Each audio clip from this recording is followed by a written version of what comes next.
All right, y'all, what's going on? So in my hand, I have my iPhone 16 Pro Max, and today we're going to be talking about my setup on it. From my lock screen to my widgets, wallpaper, home screen, different settings that I have that make my life easier. But I actually teased the setup that I had up here in my S25 Ultra.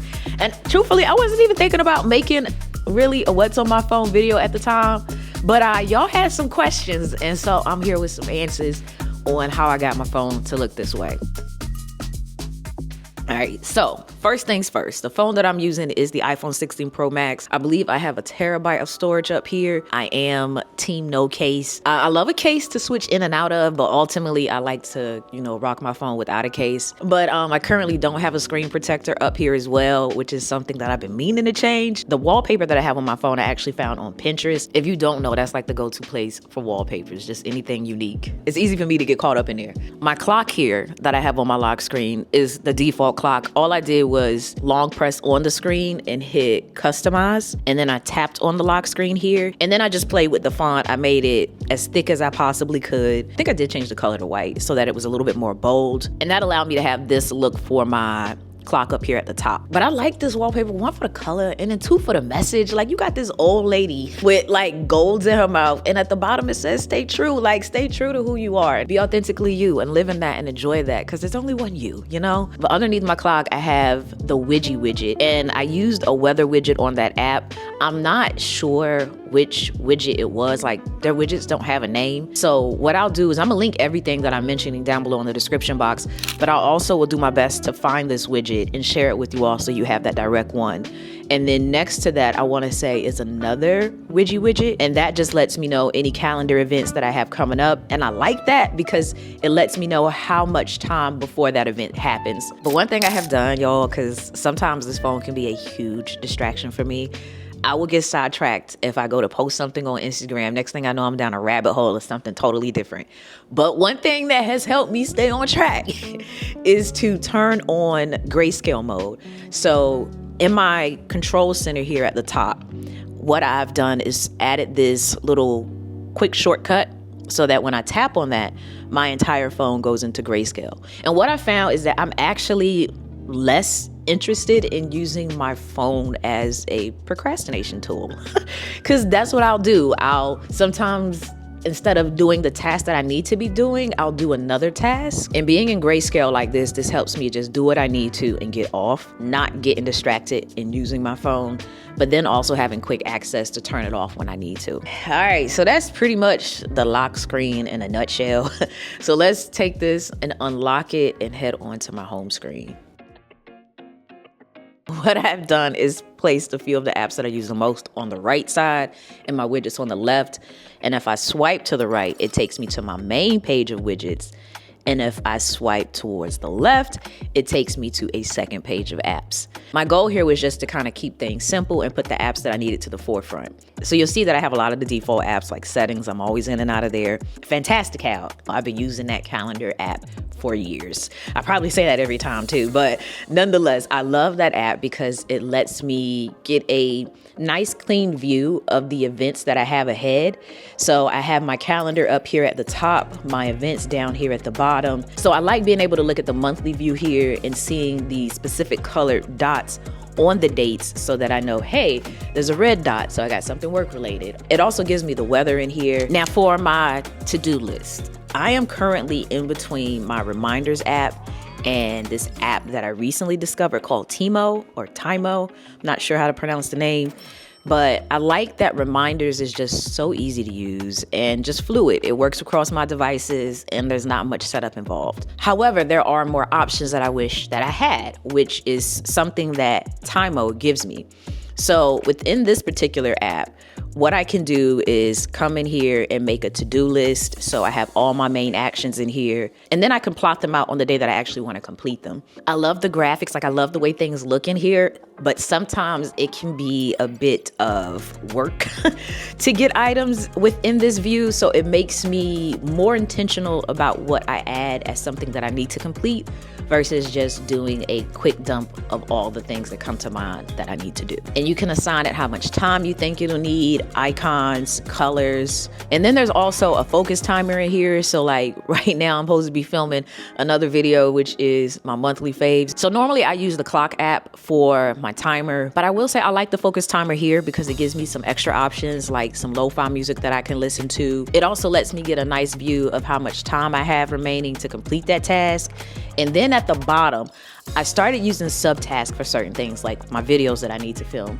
So I put down here the different steps that are involved with what I need to film today. And as I complete them, I can check them off. And it also will let you import your calendar events so you're able to see your task amongst them. But I do have a widget over here that lets me see the task that I'm working on right now and how much time is remaining. Now, if I swipe up again, it will reveal my Claude widget. And this is what I use to like help me a bit with content strategy and my video ideas. But if you come in here and you just hit the plus symbol, you can choose if you want to use your camera for it to like take a photo and tell you more information about it. You can add photos for it to, you know, decipher what's in there. Or I can go ahead and add the question I'm asking to my project and even choose the style of the response. So if I want it more concise or more informative, you know, I can come in here and tailor that. So Claude has kind of been like my work buddy, dare I say second brain, you know?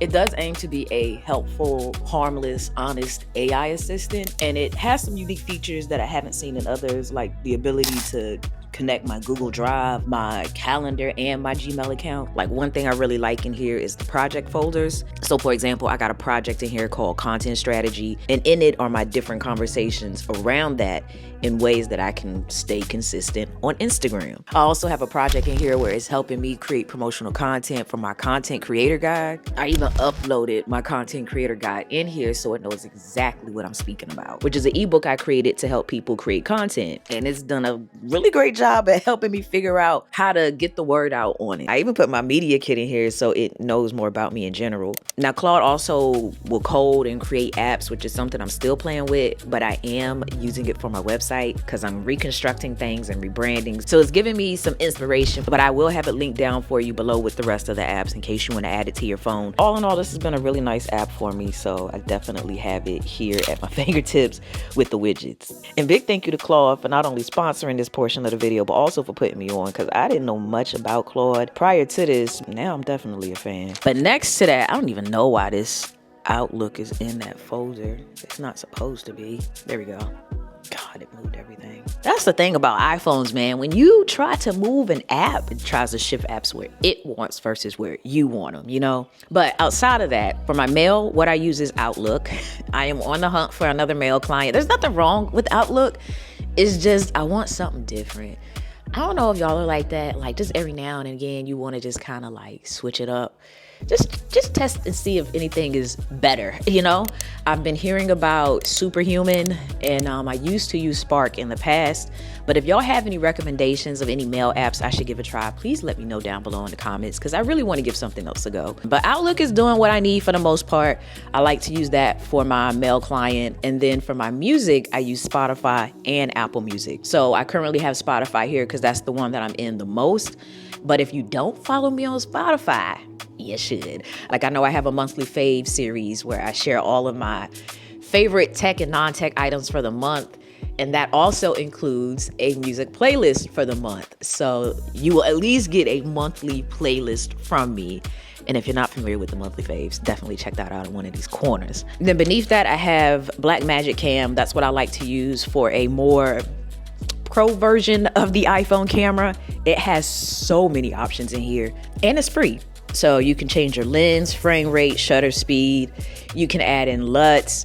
It definitely is a lot, and it can be overwhelming if you don't know a lot about pro controls for a camera, but the quality, man, is just so good because it lets you record an Apple log with the LUT built into it, or you can choose to not have it built into it. But I use this footage a lot with just my regular B-roll that I filmed from like my Sony camera, and you really can't tell like at all. So that's a go-to for me. And then next to that, I have Lens Buddy. This has a built-in timer to take your photo every few seconds. So, you know, sometimes there's scenarios where I'll be like on a trip or something and I'll be like, oh, this would be a really good photo. There's nobody there to take the photo, or, you know, I don't want to bother someone. I will set Lens Buddy up and put it off and just let it go to work. You can choose between your different, you know, lenses that you want. You can also choose how long you want it to wait before it takes a photo. You can tell it to keep you centered. You can have guidance for poses so that it beeps every time before it takes a photo, or that it talks to you to help, you know, get you where you need to be. And then there's also an option that lets you choose how many photos it will take. So it can take one photo every 5 seconds and take up to 10 photos, for example. Or it can just take as many as you like until you stop it. It also does videos as well. And a lot of other settings you can configure, such as the aspect ratio. And it also works on Android. Like, I noticed though, when I was using it on Android, it didn't seem to have as many features as it does here, but nonetheless, it's there. So I love using that app to just get like random pictures of myself. Under that, I have my DJI Mimo app. This is the app that I use a lot when I'm using my DJI products, like my DJI Pocket 3. I like using this to make sure the shot looks the way that I anticipate it to look. Or, you know, for framing, it comes in hand, man, because I will sit here and pull up the app and set the camera off on the other side of the room and just film myself. And it looks like I'm naturally interacting with my phone when really the whole time I'm controlling the camera. So it's little stuff like that, you know? But next to that, I have my Notes app. I've tried using other note-taking apps like Notion and Microsoft OneNote and stuff like that. But I always find myself coming back to Notes because it just works. It's simple and it syncs between my devices. Where I run into an issue is when I jump over to my S25 Ultra. But outside of that, the Notes app, man, is just fluid, and it's kind of like my landing zone for finding stuff that I need to put it somewhere else for long-term storage if I need to. That is where I like to dump my thoughts quickly, from things that come to mind about a video that I may want to do, or even products that I'm testing out and I'm realizing certain things. I like to jot those thoughts down somewhere in a central location. This also helped me like with my thoughts that I would have when I was creating my ebook. So for anybody out there that's interested in getting started in content creation and you're uncertain on what gear to get, or just overwhelmed by all the information out there of how to get started, what I have done is created a content creator starter guide, which has my top gear recommendations, direct links to them, different settings and tips and tricks for each item, and also some insight on, you know, things to know when starting your content creation journey. So for those interested, I will have that link down below for you as well in the description box. But under that, I have my Google Maps app. That is what I use for navigation.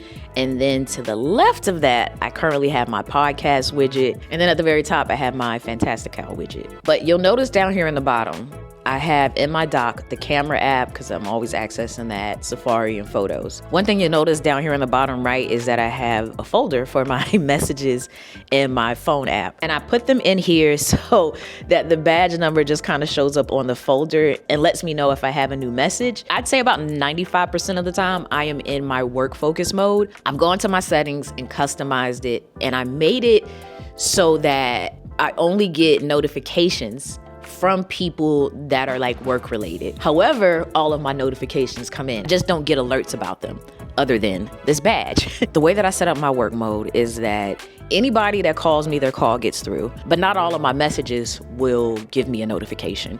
So if somebody on my work contact list texts me, I will get that notification on my lock screen.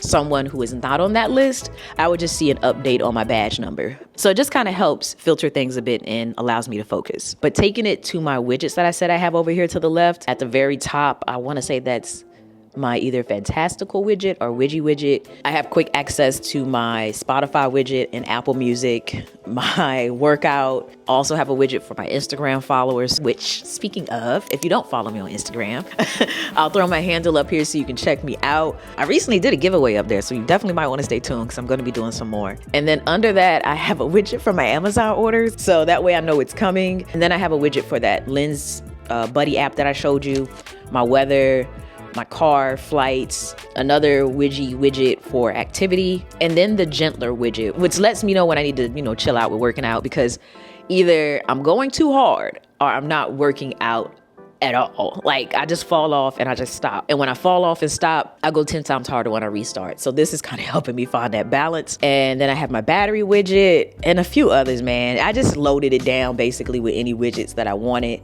because I knew they will all be stored over there. And then to the right, I have my social apps like my Instagram, my YouTube, Threads, TikTok, all of that is here. Put that on the second page because it still makes it accessible, but it helps me not get distracted. But yeah, for the most part, those are my apps and the way that I currently have my phone set up. Oh, I forgot. I think my action button, I forgot to talk about that. The action button here, it just fires up Lens Buddy. So as soon as I press it, it takes me straight to that app. And then I have my travel folder over here on the second page as well, which has all my travel-related apps. But yo, I've been talking so long, my mic died, y'all. I'm gonna stop it here because I think that's my cue. The mic is dead. Make sure you check out that content creator guide. As always, thanks for taking the time out to let me tech you out.